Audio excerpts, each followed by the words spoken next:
last thing I want to see is an obsolete building in South Utica or in New Hartford. That's not what I want to see, and I'll fight against that. But what they have to do is go through a whole plan. How is this going to help people who lack transportation to get to a healthcare facility? There's a whole set of factors that they have to follow, and all I've asked people to do is keep an open mind, listen to the hospital, listen to their board, let them work through the process.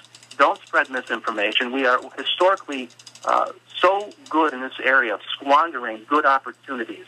And every time there's a big change in our area, whether it's the arterial or on a smaller scale, a Stewart's shop going into East Utica, you have this group of people that come out, they spread misinformation, they raise all kinds of scare tactics on people. Let's just wait till the information comes out. The community will have their opportunity to engage and ask questions and do a thoughtful deliberation over the process. But to get out there and be on Facebook and on radio shows spreading all kinds of misinformation, scaring people, making accusations, doesn't help the process at all. And what's going to happen is we'll end up losing money. And you know who does want that money? I'll tell you who. The hospitals in Syracuse want that money. The hospitals in Rochester want that money. The hospitals in Albany want that money. It's about time that our county and our area got it to do. We're finally getting that. But if we can't get past the fighting of ourselves, we're never going to win the battle. And that's what I'm in the long haul for. Christine. I've stayed in this city. I'm raising my children in this city. There's no one that wants this area to thrive more than I do. And when I listen to people who don't even have a stake in the area come in and say that this is a bad idea and the politicians are in smoke-filled rooms, that's offensive to me because I'm someone who's working very hard to try and revitalize this area. All right. You want to respond to that? Yeah, I just think that the Assemblyman is off base. It's very sad. When they go in and they tell the hospital board, you either put it downtown or you won't get the funding, that is unacceptable. And when you send Steve DeMayo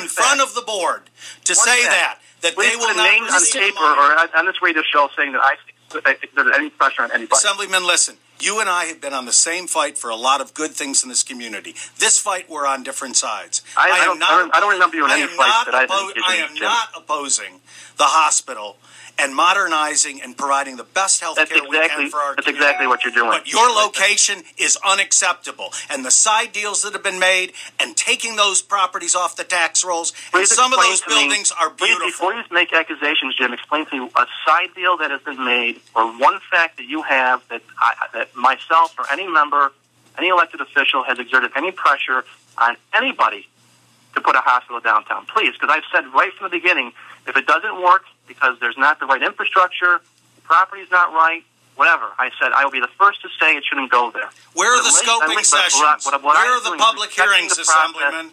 Where are the scoping sessions? Where are the open public hearings?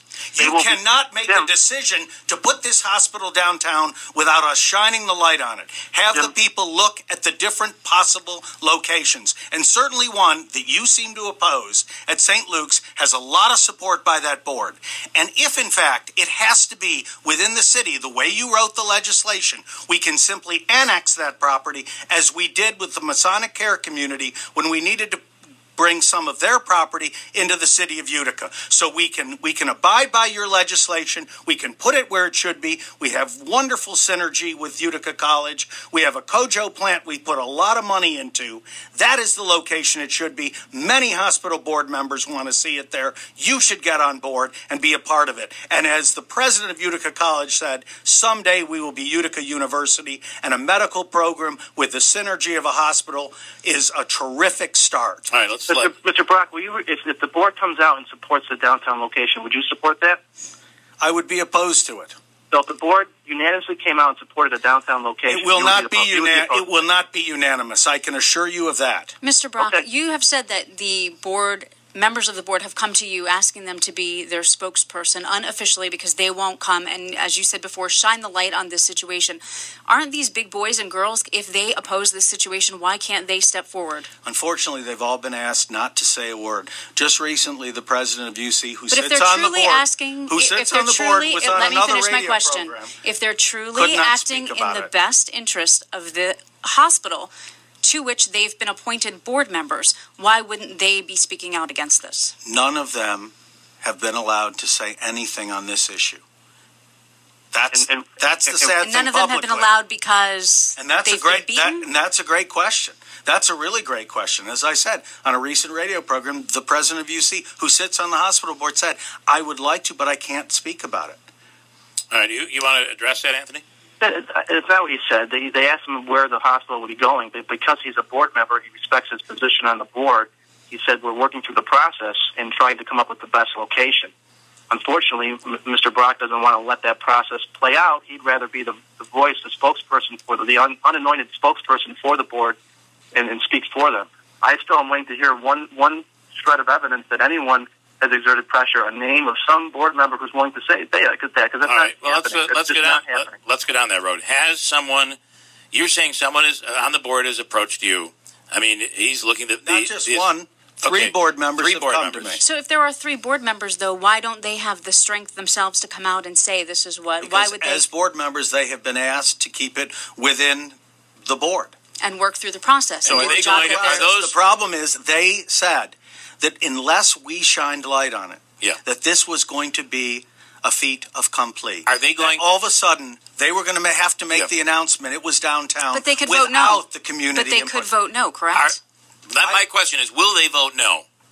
You say it's not going to be unanimous. Will those 3 board members vote no? Well, I think, ultimately the decision will be made at the time that they take the vote, Bill.